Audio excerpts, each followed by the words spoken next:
Ingosi Afrika nenkolo emsakazweni Ukhozi FM uhlelo #kanye nawe kanti esingena kuyona zithi #Afrika nenkolo no Dr Ngogi Mahaye kanti ngeledlule sikhulumile ke ngomprofeti uDaniel nokuthi igama lakhe lashintshwa kanjani ethunjiwe njengoba phela siyazi ukuthi wethunjwe yena kodwa bafuna ukuthumba nanegama waze waveza ukushintshwa kwegama lapha ke lika Yeshua liza egameni lithi Jesu ngoba uJesu kahle kahle igama lakhe lokuzalwa wayeyeshua kodwa ke namhlanje uDokotela mesiqhubeka nengosi Afrika nenkolo Dokotela sakubingelela uveza ukuthi kungani igama lashintshwa lisuka kuYeshua liza kuJesu. Dokotela, lashintshwa ngoba uJesu uzalwa kwaIsrayeli, uIsrayeli useyincindezelweni, uIsrayeli neGibhithe konke kukoloniziwe umbuso waseRome.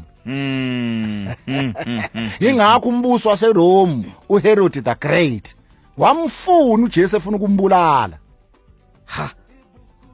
Ngoba lelazwe la sivele licindezelwe Afrika. Yazi izindlela zemcindezelo. Wase uYeshua ke lokho wasethi uYeshua. Kanti igama elithi Yeshua leli empeleni originally lisho umsindisi. Means to deliver or to rescue. Umsindisi. La selishintshwa ke selithiwa Jesus. Kanti ngcono mama belishintsha ngoba uJesu wayesematic, wayengaphansi kwesizwe sama-sematic. Uma ngesizwe ehlukahlukene kudala ngiyakhumbula. Sho igama lakho lisematic. Noma ungcono wafuna baqambe kolimi original lapho ulimi Aramic. Bathi uHadad.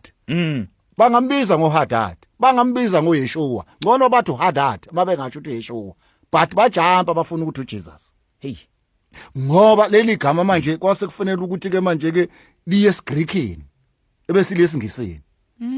Jesus, Jesus, liye eGreekini. So seluya manje eGreece. Ukuze yonke manje into ezoba inkolo namasiko empilo wabantu agcibwe abe ukungcola kube imisebenzi kaSathane ebese kufika nabo bona nobuNkulunkulu obuvumbuke kithi kungabi bona obwethu. Namhlanje emacingwane ubona izimpi izingaka einkolweni zama-Afrika. Ikakhulu nje phezulu eqhulwini inkolo yakwaShembe. Yep. Yabona ihlaselwa njalo lenkolo ngoba inkolo njalo uSathane ehlala efuna ukuyibhidliza. Uhlale njalo uSathane efuna ukuyihlasela because iyona nto eyigugu lokuba umAfrika. Hey. Ngakho kohlale kunesandla sesithathu.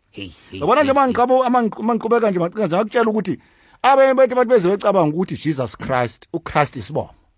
Akusona isibongo ukuthi Christ. Ufuna ukuya kule nkolo athi ngikhuluma ngayo ukuthi Christ akusona isibongo, ititle. Christ ititle. Ititle eyaqhamuka njengogcobo. Iqhamuka kuKristu njengogcobo eneminyaka ewu30. Ngikhathe ebhajadiswa kwase kwehla ititle, a new title. Iqhamuke ezulwini ngesimo somoya wejuba. Wehlela kuye nkathi embhabhadisa uJohn. Yeah. Umprofeti John umbhabhadisa. Nkathi embhabhadisa nje kwase kwehla lo moya wehla isimeni sejuba. Wena wabona leyo mbali nalolo izwe laqhamuka kuSitheya, laqhamuka kumzazela ukuthi awuseyena wakwakhumalo kwaqhamuka umoya. Usune umoya ongcwele, usuzoba isibongo somoya ongcwele ukuthi awushembe. So Khose ngikhumbula nenoma nice lapha kwavela kwakuthiwa iChrist yakho kuna noma night wakuphuza kwakuthiwa iChrist ngikambela noma night uyakhumbula so iChrist ngangazi ukuthi hayi kuseceleni afana nje spelling kodwa wakithi ngangithi uChrist baba bethu Christ ke mina ngazi ukuthi lo Christ lo usho isibongo cha akusona isibongo ititle. Okay. Ingakho ke uma unanaka nje bakuthiwa nje Jesus. Even ngisho checka amagama abafabo bakaKristu. uJames, uJoseph, uJudas noSimon. Yabona? Ngoba uJames naye uqala ngoJ. Bese ngachaza naye ukuthi kushintshwe phi. Kodwa means supplementer. Supplementer means umlandeli, follower. James originally wathi uJoseph uNkulunkulu uphile uNkulunkulu uyokupha noNkulunkulu uphile ebese ukuthi lokhu ngana uJudas means makadunyiswe hey uSimon uNkulunkulu uzwile uma ufunda nje eBhayibhelini ilabo kuphela abafowabo baka abafowabo noma ke phela ukuthi Judas sekwabonakala kabi nganxa kaJudas Iscariot umkhapheli owakhaphela uNkulunkulu ngelokho ngana ngodanariyo. Ayi uyabona dokotela kuleli nothi lika Danariyo kwavele kwanyakaza abama uDanariyo ephaketheni angivumele ke ngesitolo mengibuya noma kanjani ngifuna singene sigxile kuyena umprofeti uDaniel.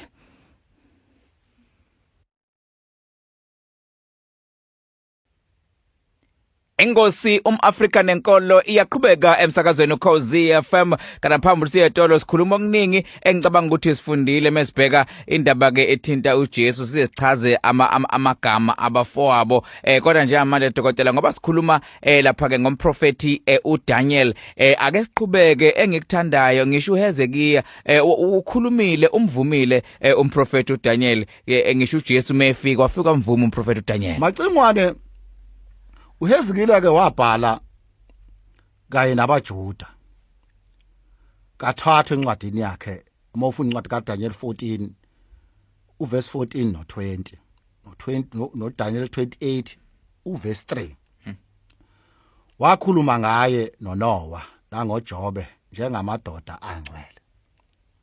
uJesu wakhuluma ngaye kuMateyu 24 verse 15 washo ukuthi wayengumprofeti uyaconfirmwa uDaniel uKristu naseTestamenteni elisha. Yingakho sikudisputa noma sikuphika ukuthi iTestament elisha lingayihambela nje lingeTestament elidala. Usho ukuthi indlu nje ngakwazi ukuphila ngeroof ingekho ifoundation. Iphile nje ngeroof nodonga ingabanga ifoundation. iTestament elisha lalingeke libe khona kuba edala lalingekho lisuselwa khona linokuhloba nokukhulu ngakho elidala lohlala liba khona futhi libaleke edlule elisha. Ngoba uKristu eyintweni eningi amayithinta uthinta lo iTestament elidala. So uDaniel kanye nabaJuda babebuswa amakhosi amathathu. uNebukadnesari, uDariyu, uKoresi. Kwase kuthi uJehova wamsiza ukufakaza ngaye ngempilo engcwele waphila ngayo phambi kwezikhulu neziprofeto eziningi. Waphiwa isiphiwo sokwambula amaphupho enkosi. Wayefuna ukuba abaJuda bakhumbule ukuthi uJehova akabafulathelanga kuze kube phakade. Wabazisa ngoDaniel iplani yakhe maqondana nabo nangabezizwe. Kusho ukuthi noma besekudingisweni kodwa waba khona umprofeti uDaniel wayehlala njalo abakhumbuza uNkulunkulu abakhohliwe. Nathi saba nethembe eAfrika ikakhulukazi eNingizimu Afrika ukuthi noma sasicindezela kodwa uNkulunkulu akasilahlile nangampela wasithumele umprofeti wakhe uqala wendlela. Siyazi ukuthi le ncwadi yabhala uDaniel ngokuba yena wafakaza ukuthi ungumlobi wayo. uJehova wathi kuye kepha wena Daniel gcina amazwi unamathelisa incwadi kuze kube sesikhathini sokugcina. noJesu wafakaza ukuthi yabhala nguDaniel efakaza kuyona incwadi kaMateyu 24 verse 15.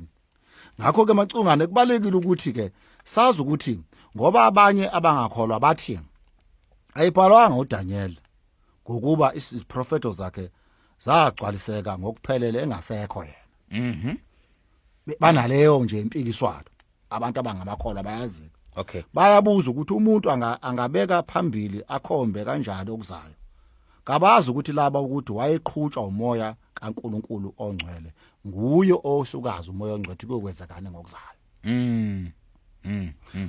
Ingakho uma sekwehla izehlo ngisho ungeza lapha eNingizimu Afrika ubuka isimo ekuyisona ikakhulukazi kusuka ngo2019 uza ku2020 uze kulonyaka esiwona u2021 igameke ezenzeka nje eNingizimu Afrika kuphela ziyakutshela ukuthi kunabaprofeti abaningi amasingakubalela la abasho into ezenzeka namhlanje bona abanye sebahamba. Yebo. Kodwa basho njengoCredo Muthwa njengabo umqalo wendlela noma yena umqalo wendlela phela engena umprofeti umprofeti wabaprofeti kodwa nje izinto ezenzeka namhlanje zonke uma wenza ucwaningo ulandela nakubantu abadala babuza zinjengoba zazi njalo. ngeke wathi ke akubona abakho babengakuba lezenza abantu ababona abasekho kusho ukuthi lokho kusho ukudideka. Ay dokotela angazi mfowethu kodwa kasibambe namhlanje ngenxa yesikhathi kodwa kuningi kakhulu esikufundayo sakhuluma ngaye kumprofeti uDaniel umAfrika woqobo indoda esaziyo ukuthi uNkulunkulu uyiphiwe kakhulu ngesiphiwo sokuprofeta phinda ahlaziya amaphupho ngesonto elizayo mesibuya songena kulinye lamaphupho athi meliphupha lapha empeleni laliphushwe inkosi uNebukadnezar wathi melichaza ejula uyabona ukuthi lelo phupho lelo yilo leli athi uJesu mezala emva kweminyaka ebesezalela ngaphansi kwesizwe sama-Israyeli sicindezelwe lapha ke eRome so ifuna ukukuvezela isiphiwo ukuthi yayikwazi ukubona izinto ezayizokwenzeka lapha ke esikhathini esizayo mesikhuluma ngalensizwa umprofeti uDaniel esokhuluma kabanzi ngaye ngesonto elizayo kodwa zonke lezi zinto mezenzeka ikhulunywa ifuna ukuthi ikushiye nombuzo ukuthi abantu abathi iBhayibheli siyaliphika asithi alikho mhlawumbe ingoba nakhona indlela ebize ngayo kubona belize ngendlela yokucindezela ngoba phela nanga umprofeti uDaniel sithi ungumAfrika woqobo kanti iAfrika ubani umAfrika nenkolo nangelizayo sebesikhona.